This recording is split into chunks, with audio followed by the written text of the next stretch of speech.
for joining us with SDI TV. Today, we're going to install a bladder conversion kit on the WP PDS 2, or other known as the Xplor Shock. This is a new bladder kit for this. The cylinder on this is a little bit different than some of our older PDS styles. It's actually got a little bit of a cone shape to it, as well as the threads are going to be on the outside of the can itself. A little bit different with the new shock is the spring needs to be installed still on the shock to be able to put this bladder kit on. The reason for that is there's a top out spring inside of this, and we want to make sure that top out spring has pressure on it to be able to have the correct oil levels so it doesn't pull the bladder apart when we install this.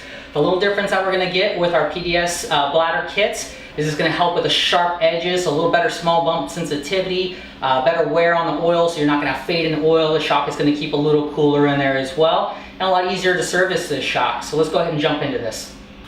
The first step that we want to do is we want to release any of the nitrogen pressure that's inside the shock. We're going to use a 4mm Allen. Take off the top screw on this. Once you take this off, you're going to hear the nitrogen pressure hiss out of this, so that's going to release that pressure. We never want to touch this under pressure. After that, the cans themselves are actually physically Loctited into the shock. So we're going to need to heat up the threading on this to release the Loctite on that. So we're going to use a little acetylene torch, keeping this hot, just hot enough that you wouldn't want to touch it, but not trying to melt anything. Again, because it is Loctite, once we start to loosen this up, we might have to go back and use the torch a little bit more, because that Loctite sometimes will seal back up.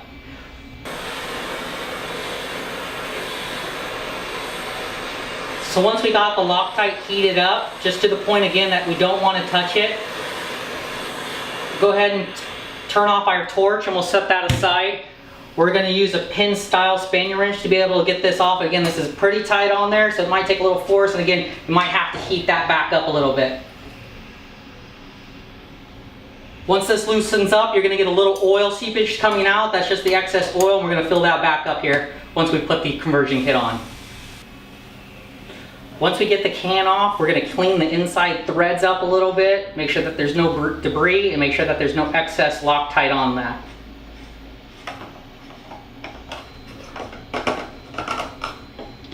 Once we get the stock can off, we're going to go ahead and make sure that we clean the threads really well, make sure that there's no excess Loctite on there, and prepare it to be able to put our bladder conversion kit on.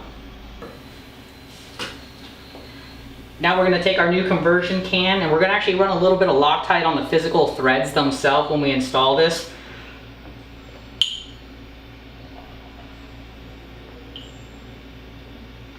We'll get that screwed down on there. Once we got the cylinder all screwed into the stock shock, we're going to go ahead and use our SDI premium shock oil. We're going to go ahead and just fill this up almost all the way to the top, because we're going to be able to put the bladder in, get the air bubbles out, and purge this out, so we're not going to be able to overfill this. So just go ahead and fill this up pretty much all the way to the top.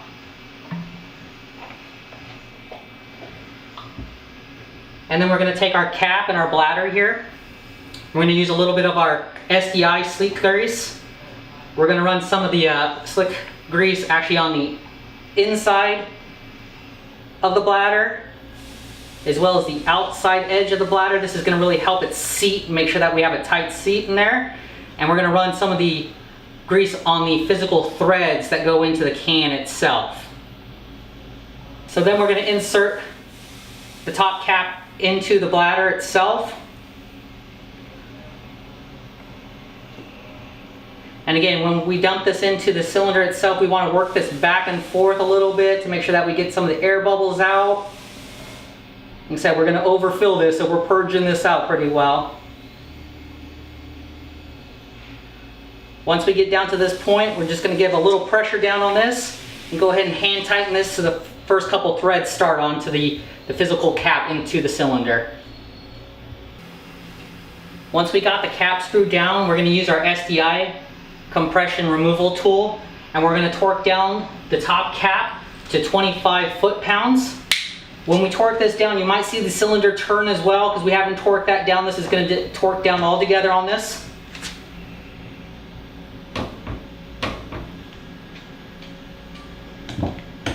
Once we got that torqued down, we're actually going to take our Schrader valve, going to run just a little bit of grease on that O-ring as well.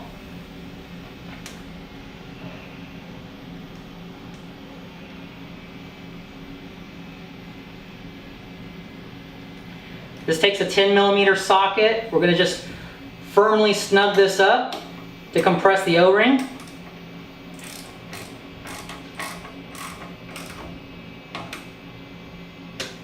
And at this point, we're going to turn the shock around to be able to bleed it. With the shock out of the vise, there's a bleed screw at the very top of the shock right here that takes a 5mm Allen to remove.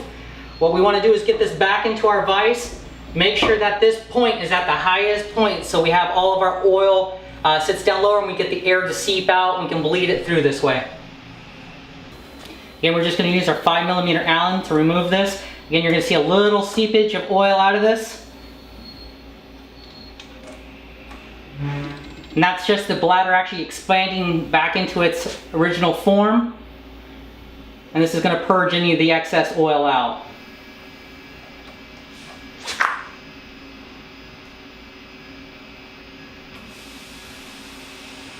With all the purged oil out, just go ahead and tighten that screw back up.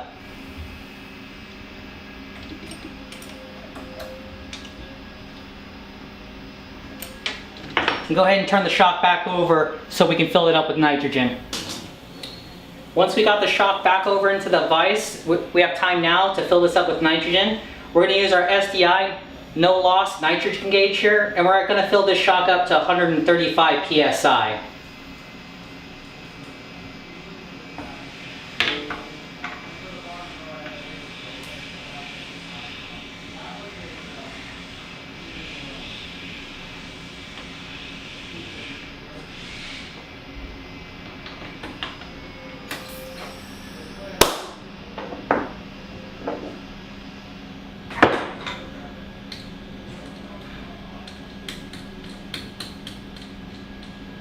We're just bleeding this down, just about 135.